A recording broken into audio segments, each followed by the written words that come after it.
Hi hello friends, welcome back to Vijaya fashions. ఈ రోజు వీడియోలో వచ్చేసి ఒక కొత్త మోడల్ నెక్ బ్లౌజ్ అయితే నేను స్టిచ్చింగ్ వీడియో అయితే చూపిస్తున్నానండి. ఫస్ట్ వచ్చేసి మనకి ఇక్కడ స్టార్టింగ్ ఉంది కదా, ఇక్కడ నుంచి ఈ చివరి దాకా అయితే నేను టోటల్గా 16 ఇంచెస్ మొత్తం 16 ఇంచులు అయితే తీసుకున్నానండి. 16 ఇంచులు అయితే తీసుకున్నాను. అందులో వచ్చేసి ఇక్కడ హాఫ్ ఇంచ్ అనేది నేను కుట్లోకి అయితే వదులుకున్నాను. ఇక్కడ నుంచి మనకి ఎగ్జాక్ట్ పొడవు వచ్చేసి 14 ఇంచెస్ అండి. మనకి బ్లౌజ్ మనకు మెజర్మెంట్కి ఇచ్చిన బ్లౌజ్ పొడవు వచ్చేసి 14 ఇంచెస్ ఉంది. ఇక్కడికి 14 ఇంచెస్ అయితే నేను మార్క్ చేస్తున్నానండి. ఇక్కడ నుంచి మనము నెక్ అనేది మనం డ్రా చేసుకుందామండి. ఇప్పుడు నేను కుట్లోకి వదిలిదాని నుంచి తీసేసి ఇక్కడికి నెక్ పొడవు అయితే నేను 11.5 అయితే పెట్టానండి. టోటల్ 11.5. మనకు వచ్చేసి 9 ఇంచెస్ తీసుకున్నాము. ఇది వచ్చేసి నేను డిజైన్ కోసం అని చెప్పేసి ఇంకా కొంచెం ఎక్స్ట్రా అనేది నేను తీసుకున్నానండి. టోటల్కి వచ్చేసి 11.5 అయితే వచ్చింది. నేను ఇక్కడ వచ్చేసి 2.5 ఇంచెస్ అయితే ఇక్కడైతే తీసుకున్నానండి. 2.5 తీసుకున్నాను. కింద మనకి రౌండ్ వచ్చేసి ఇక్కడైతే 4 ఇంచెస్ అయితే తీసుకున్నానండి. నేను చూసారు కదా, 4 ఇంచెస్ అయితే తీసుకున్నాను.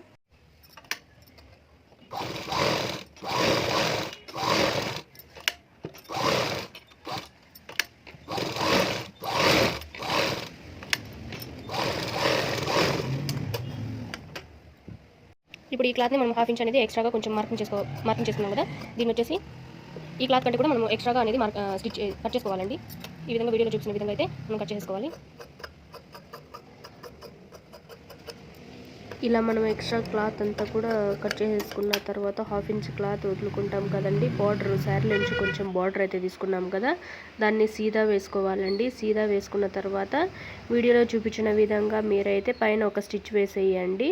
అలాగే చిన్న పీస్ ఉంటుంది కదా, మనకి నెక్ కట్ చేసుకున్న పీస్ వచ్చేసి మనకి మిడిల్లో పడిపోవాలండి. లైనింగ్కిను అలాగే శారీ బార్డర్కి మిడిల్లో ఉంటుంది.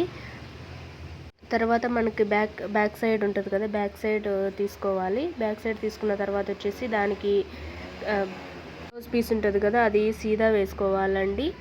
సీదా వేసుకున్న తర్వాత ఒక నెక్ చుట్టూ కూడా మనం ఒక పాదం వరుస అంతా కూడా వీడియోలో చూపించిన విధంగా అయితే రౌండ్గా స్టిచ్ చేసుకొని ఎక్స్ట్రా ఉన్న క్లాత్ని మొత్తం కూడా మీరు కట్ చేసేసుకోండి. కట్ చేసుకున్న తర్వాత సేమ్ మీకు బ్యాక్ సైడ్ ఏ విధంగా అయితే ఖర్చులు పెట్టుకుంటారో ఆ విధంగానే ఖర్చులు పెట్టుకునేసి దాన్ని కూడా క్లాత్ని లైనింగ్ని లోపలికి వేసేసి దాని మీద కూడా ఒక సన్నగా ఒక స్టిచ్ అయితే పొడవుగా వేసేయండి నెక్ మొత్తం కూడాను.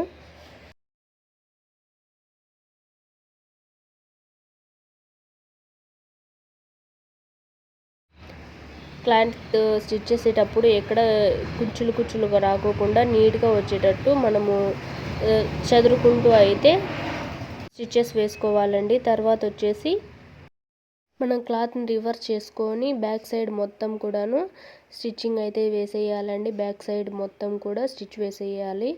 అలా స్టిచ్ చేసిన తర్వాత మనకి ఎక్స్ట్రా ఉన్న క్లాత్ మొత్తం కూడా కట్ చేసేసుకోండి.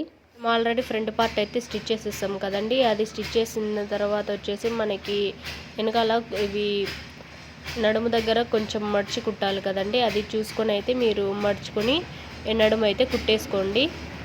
అలా కుట్టేసిన తర్వాత మనం ఆల్రెడీ బ్లౌజ్కి బ్యాక్ నెక్ డిజైన్ అయితే రెడీ చేసి పెట్టాము కదా బార్డర్ని. ఆ బార్డర్ని ఎగ్జాక్ట్గా మనము 2 సైడ్స్ కూడా ఒకే విధంగా కొలత వచ్చేటట్టు చూసుకోండి. ఒకవేళ మీకు అలా తెలియకపోతే కన్నా మనకి ఆల్తి బ్లౌజ్ ఉంటుంది కదా, ఆల్తి బ్లౌజ్ తోటి చెక్ చేసుకోండి. తర్వాత టేప్ తీసుకొని కూడా ఒకసారి కొలుచుకోండి. టేప్ తీసుకొని కొలుచుకున్న తర్వాత మనం గుండు పిన్నులు ఉంటాయి కదండి, ఆ గుండు పిన్నులతోటి మీరు ఎగ్జాక్ట్గా మనకి 2 వైపులా కూడా చూసుకునేసి గుండు పిన్నులు పెట్టేసి స్టార్టింగ్ కుట్టేటప్పుడు రఫ్ చేసి మనకి బ్యాక్ సైడ్ నెక్ మొత్తం కూడాను రఫ్ చేస్తూ స్టిచ్ చేసుకోండి. అలా స్టిచ్ చేసిన తర్వాత గుండు పిన్నులు తీసేసి ఎక్స్ట్రా ఉన్న క్లాత్ని లోపల అనేది అది మనము కట్ చేసేసుకోవాలండి. అలా కట్ చేసుకున్న తర్వాత మీరు దాన్ని హెమ్మింగ్ చేసుకోండి లోపల. ఒకవేళ మీ క్లాత్ ఏమన్నా లేసినట్టుగా అనిపిస్తుందంటే లోపల హెమ్మింగ్ చేసుకోండి.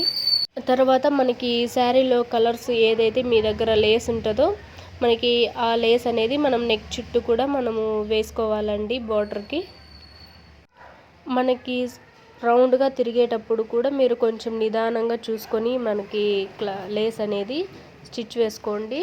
లేస్ ఒక స్టిచ్ వేసిన తర్వాత మళ్ళీ మీరు డబుల్ స్టిచ్ అనేది కంపల్సరీగా వేయాలండి. ఇప్పుడు వచ్చేసి బ్యాక్ సైడ్ హ్యాంగింగ్స్ అయితే స్టిచ్ చేస్తున్నాను. ఇవి నార్మల్గా హ్యాంగింగ్స్ ఎలా స్టిచ్ చేయాలో మీకు తెలిసే ఉంటుందండి. దయచేసి మీరు మన వీడియోస్ని ఎవరైనా ఫస్ట్ టైం కనుక చూస్తున్నట్లయితే రవి జయ ఫ్యాషన్స్ని ఛానల్ని సబ్స్క్రైబ్ చేసుకోండి ఫ్రెండ్స్. అలాగే వీడియో నచ్చితే లైక్ చేయండి. మీ అభిప్రాయం ఏంటో నాకైతే కామెంట్ చేయండి. బ్లౌజ్ డిజైన్ ఎలా ఉందో ఖచ్చితంగా చెప్పండి ఫ్రెండ్స్. ఓవరాల్గా లుక్ అయితే ఈ విధంగా ఉంది. వెరీ వెరీ సింపుల్ డిజైన్ అండి. దయచేసి వీడియో నచ్చితే లైక్ చేయండి ఫ్రెండ్స్. మీరు లైక్ చేయడం వల్ల మీలాంటి వాళ్ళ ఇంకొంతమంది వీడియోని చూసే అవకాశం ఉంది. అలాగే మీ అభిప్రాయం ఏంటో నాకు తప్పకుండా కామెంట్ చేయండి. మన ఛానల్ని సబ్స్క్రైబ్ చేసుకోండి. మీకు ఏమైనా డౌట్స్ ఉన్నా కూడా నాకు అడగండి, నేను తప్పకుండా రిప్లై ఇస్తాను. Thanks for watching friends.